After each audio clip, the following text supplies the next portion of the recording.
প্রেমিকাই কাল হল মেক্সিকোর কুখ্যাত মাদক মাফিয়া এল ম্যানচোর। তাকে গ্রেফতার করতে দীর্ঘ সময় ধরে প্রেমিকার উপর নজরদারি চালায় মেক্সিকোর নিরাপত্তা বাহিনী, আর এতেই শনাক্ত হয় এল ম্যানচোর অবস্থান। সেখানেই বিশেষ বাহিনীর অভিযানে মৃত্যু হয় কৃষক থেকে মাদক মাফিয়া হয়ে ওঠা এল ম্যানচোর। তার মৃত্যুর পর মেক্সিকো জুড়ে বন্দুক যুদ্ধ শুরু করে তার অনুসারীরা। এতে 25 জন ন্যাশনাল গার্ড সদস্য প্রাণ হারান। শুনশান আর ভৌতিক শহরে পরিণত হয়েছে মেক্সিকোর বিভিন্ন অঞ্চল। সরকারি বাহিনী ও মাদক চক্রের বন্দুকযুদ্ধের পর বন্ধ হয়ে যায় স্কুল, ফাঁকা হয়ে যায় রাস্তাঘাট। মেক্সিকোর কুখ্যাত ড্রাগ লর্ড নেমেসিস উসেগুয়েরা সার্ভেন্তেস বা এল মেনচো নিহত হওয়ার পর দেশ জুড়ে সংঘাতে জড়ায় তার অনুসারীরা। প্রতিরক্ষামন্ত্রী রিকার্দো ত্রেভেল্লা জানান, এল মেনচোর অবস্থান শনাক্ত করা হয় তার এক ঘনিষ্ঠ সঙ্গীর মাধ্যমে।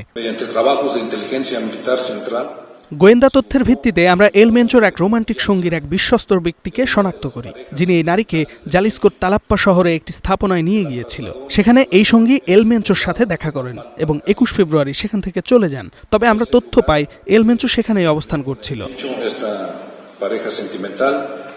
বিশেষ বাহিনী অভিযান চালালে মাদক চক্রের সদস্যরা সেনাদের উপর গুলি চালায়। আমরা তাদের হাতে নাতে গ্রেফতার করার চেষ্টা করছিলাম, কিন্তু এল মেনচোর কর্মীরা সামরিক বাহিনীর উপর গুলি চালায়। এরপর এল মেনচো বেরিয়ে আসে। সে তার পেছনে বড় এক সশস্ত্র দল আর প্রচুর গোলাবারুদ রেখে জঙ্গলের দিকে পালিয়ে যায়। সেখানেই মোট 8 জন অপরাধী নিহত হয়।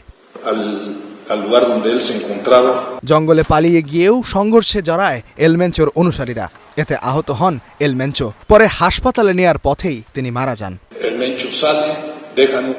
সামরিক চিকিৎসা কর্মীরা সিদ্ধান্ত নেন এল মেনচো ও তার নিরাপত্তা রক্ষীদের সরিয়ে নেয়ার, কারণ তাদের অবস্থা খুব আশঙ্কাজনক ছিল। দুর্ভাগ্যবশত পথেই তাদের মৃত্যু হয়। এল মেনচোর মৃত্যুর পর মেক্সিকো জুড়ে প্রতিশোধমূলক হামলা চালানো হয়। এতে 25 জন ন্যাশনাল গার্ড সদস্য নিহত হন। সামরিক বাহিনীর অভিযানে অন্তত 30 জন কার্টেল সদস্য নিহত এবং 70 জনকে গ্রেপ্তার করা হয়। ইস্তেহাদুল মাহমুদ, স্টার নিউজ।